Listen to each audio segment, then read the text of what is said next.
Hey guys, how you doing? It's Martin Cliffe here. Welcome back to my channel. I hope you're all doing well.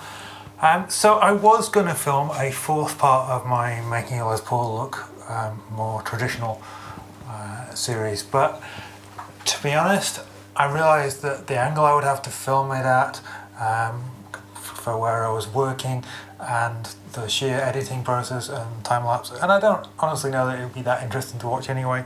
It was all going to be a bit challenging, and also no one was actually asking for it after the first episode, which came out this week as I'm filming it.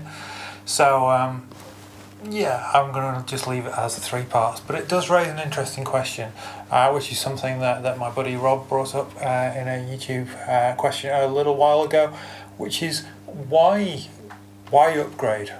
Why do I upgrade? Why do we upgrade or change, alter, tinker, modify guitars? So obviously this is a particularly good example because I've done a lot of upgrades to this in the short time I've had this. Just to summarise, I put in a pure tone output jack. I replaced the wiring harness with an Emerson Custom 50 style wiring harness. I replaced the bridge and tailpiece with ABM solid brass saddles and stuff. The pickups I replaced with Brandon wound PAF 59s, I think they're called, 1959s I think they're called. I went as far as to replace the little bracket that holds the pickguard on with a nickel plated one rather than a chrome one, and then I replaced the stock tuners with Gotoh Magnum Lock MGT tuners. The previous owner had already replaced the little thing that says traditional here with a plain black one, which I also did to my other Les Paul because I liked the look of it, and it kind of gives the guitar a bit of a more timeless feel and, well, at least aesthetic. So I guess it depends on the kind of person you are partly. I've always been a tinkerer. My dad always was. My dad was great at repairing stuff. He still is great at repairing stuff. He will take something and just fiddle with it and has a knack of making stuff work. Whenever we used to visit my cousins, they would always have 3 or 4 things when they were children that lying around that had broken, and it was like, Uncle Stephen will fix that. So whenever we went to visit them, my dad would often find himself mending toys. So I got that early on. I developed that kind of inclination myself, and so playing with stuff. I started modifying guitars very early on. That was my second or third guitar that I stripped and resprayed, and then changing pickups came fairly early. I don't think I changed any pickups before I got Snowy, which was 2003, so probably 2004 by the time I put some DiMarzio pickups in it. But it was a pretty straightforward process. I'd looked up and I'd contemplated paying a guitar tech to replace the pickups for me, and in the end I thought, I can solder, because I'd already repaired jack plugs and this kind of made up patch sleeves, so I thought, I can solder, how hard can it be? And the answer is not very. Some things are a fiddle to solder. DIN plugs are a bit of a nightmare if you're ever having to make MIDI connectors.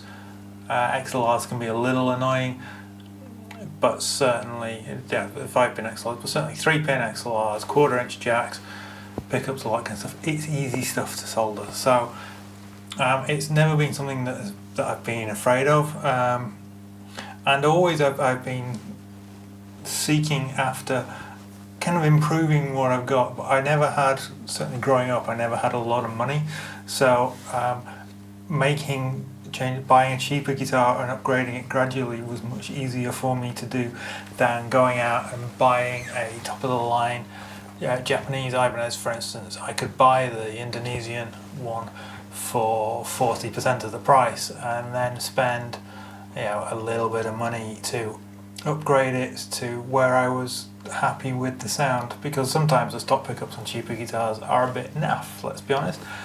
And over that time, and over my whole quest for tone phase, which was a feature of my channel in the early 2010s when I was in my house in Warrington.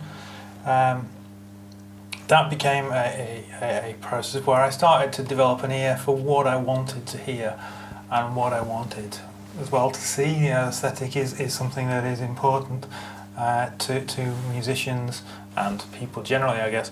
So I think different steps along the way made me think, moving away from solid state amps to tube amps, and then moving to single channel to tube amps, and then tweaking the tubes to get what I wanted.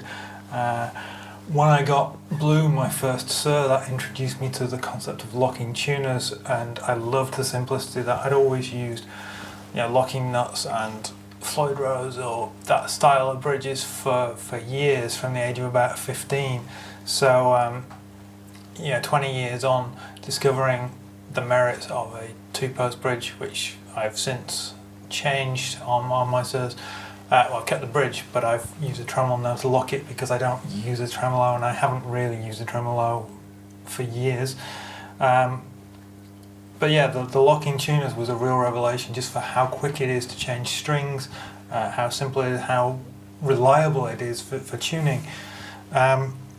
So yeah, and it was all just a case of, well, why tinker, why upgrade, why modify? Partly because I can, partly because it's fun, and partly because it's sculpting something that's close to what is perfect in your personal opinion, and bringing it closer still to what is perfect in your... I mean, there's no perfect guitar, but trying to get as close as possible to that.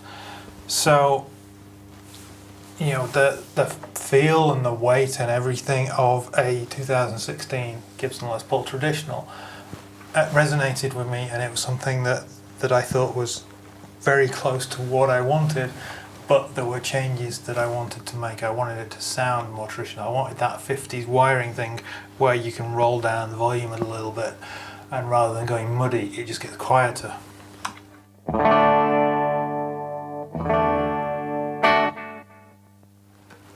It's just simple things like that that really improve the playability of the guitar for the way I want it to work.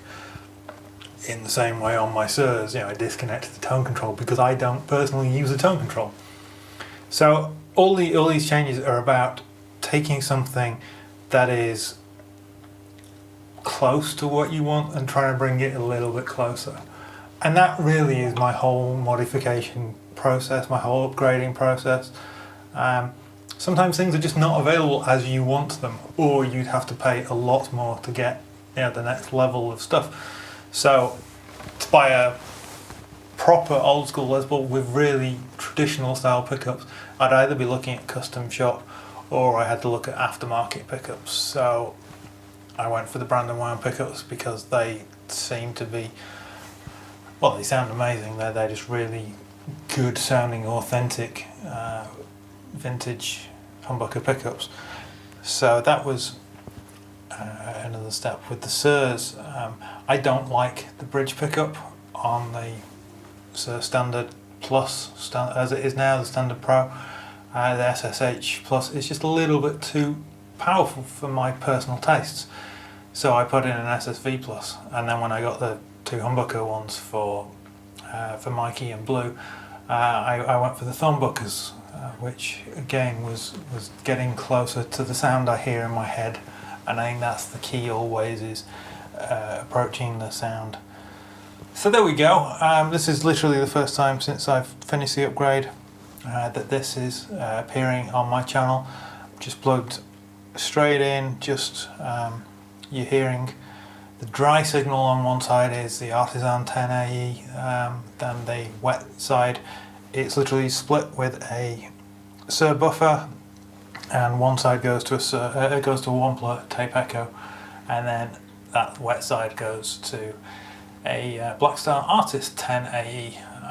Not running wet dry wet at the moment, just running the 2 amps. It's working for me.